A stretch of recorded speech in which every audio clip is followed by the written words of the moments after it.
नमस्कार, मैं हरीश परमार। तो आजकल जैसा आपको मालूम है कि संघरा जो अपमानित किया गया भाजपा द्वारा, तो भाजपा के अंदर में ही अब सुर उठने लगे। केशव प्रसाद मौर्य जो डिप्टी सीएम है यूपी के, उन्होंने कहा शंकराचार्य जी आपके साथ में जो है उसे आप छोड़िए, हमसे माफी मांगते हैं। जिन लोगों ने कृत्य किया है हम उनको कड़ी से कड़ी सजा देंगे। पूज्य शंकराचार्य जी के चरणों में प्रणाम करते हैं, प्रार्थना करते हैं, स्नान करें। नहीं, जिन लोगों ने भी किया है उसकी जांच करके, जो उनकी जांच करके, जो भी किसी भी पूज्य संत आचार्य को, शंकराचार्य जी को, किसी भी संत का भी अनादर हमारे यहाँ करने का वो नहीं है। अगर कोई ऐसा किया वो जांच करके कार्रवाई करेंगे, लेकिन उनके जो भी ऐसा किया है उसकी जांच करके कार्रवाई करेंगे। लेकिन अभी पहला ये है, भगवान शंकराचार्य जी के चरणों में प्रार्थना करता हूँ कि वो अपना जो भी विरोध है उसको समाप्त करके संगम स्नान करके।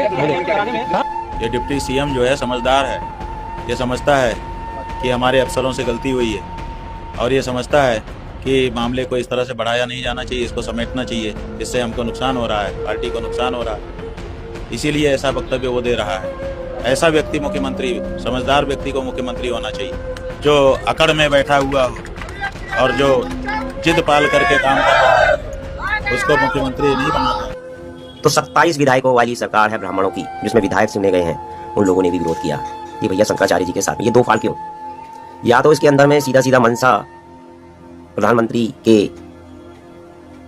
साथी रहे गृह मंत्री के पद पर अमित शाह की सोच है कि वो योगी जी को निपटा देना चाहते हैं, या फिर ये वास्तव में संभव है कि उनकी मति फिर गई है, जो हिंदू राष्ट्र बनाने की बात तो करते हैं मगर हिंदू के शंकराचार्य जो एक मठ के हमारे शंकराचार्य हैं उनको वो इस तरह से अपमानित करने का काम कर रहे हैं। तो दोस्तों, इस बार कुछ जिनकी बुद्धि जाग चुकी है, भाजपा के ही कुछ कार्यकर्ता हैं और कुछ पद पर पुराने लोग हैं जिन्होंने ये कह दिया है कि हम शंकराचार्य के अपमान के लिए हम इस्तीफा दे रहे हैं।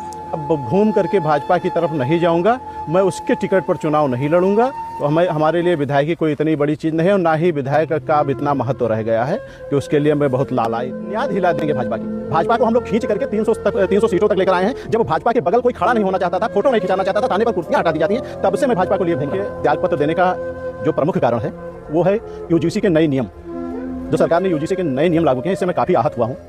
और इसके अलावा जो शंकराचार्य जी के साथ अपमान हुआ है, बच्चे बटुक के साथ मारपीट, जूते चप्पल से मारपीट किया गया, उन्हें अपमानित किया गया, साधु संतों को मारा पीटा गया है मेला प्रशासन द्वारा, इससे भी मैं बहुत काफ़ी आहत हूँ। सरकार की कोई प्रतिक्रिया इन दोनों मामलों पर नहीं आया है, जिससे मुझे लगता है कि कहीं ना कहीं इसके पीछे सरकार का ही हाथ है। इससे मैं काफ़ी आहत हूँ। इस कारण मैं भाजपा के प्राथमिक सदस्यता से भी इस्तीफा कहना चाहता हूँ कि भाजपा अगर मुझे टिकट का प्रस्ताव दे भी, आकर के मुझे कहे कि आप टिकट ले लीजिए और चुनाव लड़िए, तब भी मैं अब घूम करके भाजपा की तरफ नहीं जाऊंगा। मैं उसके टिकट पर चुनाव नहीं लड़ूंगा। तो हमारे लिए विधायक की कोई इतनी बड़ी चीज़ नहीं है और ना ही विधायक का इतना महत्व रह गया है कि उसके लिए मैं बहुत लालाई बात कह रहा हूँ। अगर शंकराचार्य जी से माफी मांग लेते हैं तो शंकराचार्य जी ने माफ कर दिया तो हम कौन होते हैं? हालांकि ऐसा होगा नहीं, लगता नहीं। देखिए, फिर एक मुद्दा आ जाएगी, वापस आने ना आने की तो अलग बात है, लेकिन जैसे यूजीसी के